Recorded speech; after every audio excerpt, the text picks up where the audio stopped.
नमस्कार शेतकरी मित्रांनो, आज आपण जीवामृत तयार करणार आहोत। तर आता आपण सुरू करूया। सर्वात आधी आपण या ड्रम मध्ये पाणी भरून घेतलेलं आहे 170 लिटर आणि त्यामध्ये आता आपण शेण घालणार आहोत। 10 किलो शेण त्यामध्ये घालून घ्यायचं आहे। त्यानंतर हे जे मिश्रण आहे ते काठीने चांगलं ढवळून घ्यायचं आहे।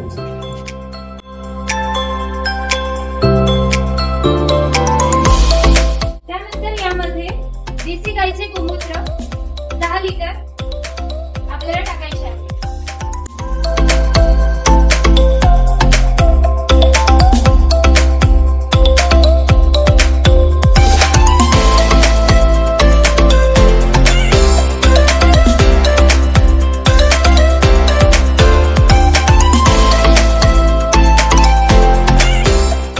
त्यानंतर हे चांगल्या प्रकारे ढवळून घ्यायचे आहे।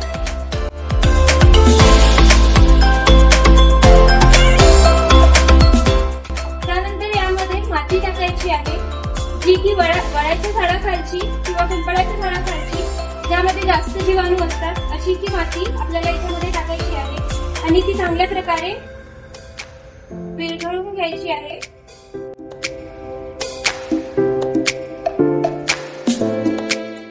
त्यानंतर यामध्ये आपल्याला गूळ टाकायचा आहे।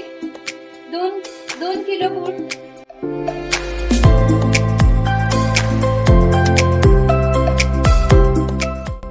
सुद्धा आपल्याला चांगल्या प्रकारे ढवळून घ्यायचं आहे।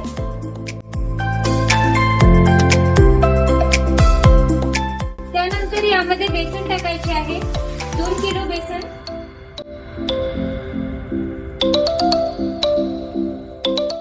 ते सुद्धा चांगल्या प्रकारे आपल्याला ढवळून घ्यायचं आहे।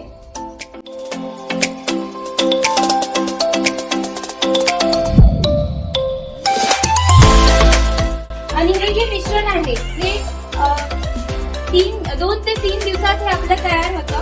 पण यासाठी आपल्याला रोज 3 दिवस सकाळी आणि संध्याकाळी आपल्याला याला असंच आता जसं ढवळलं तसंच सकाळी पण ढवळायचं आहे आणि संध्याकाळी पण ढवळायचं आहे।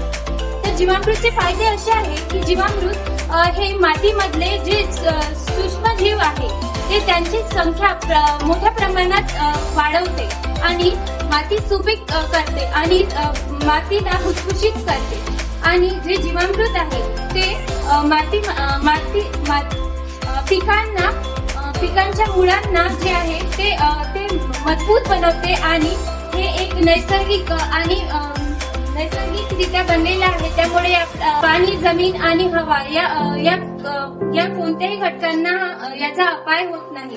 आणि हे जीवामृत आहे हे वापरायचं कसं, तर हे आपल्याला शेतामध्ये वापरताना हे जे 200 लिटर तयार केलेलं जीवामृत आहे ते 1 एकर मध्ये आपल्याला फवारणीद्वारे, सिंचनाद्वारे, ठिबक सिंचनाद्वारे आपण हे यूज करू शकतो। जर आपल्याला फवारणीद्वारे याला यूज करायचं असेल तर आपल्याला 10 लिटर जीवामृत आणि 90 लिटर पाणी असं आपलं मिश्रण तयार करायचं आणि ते फवारणीद्वारे आपण पिकांना देऊ शकतो।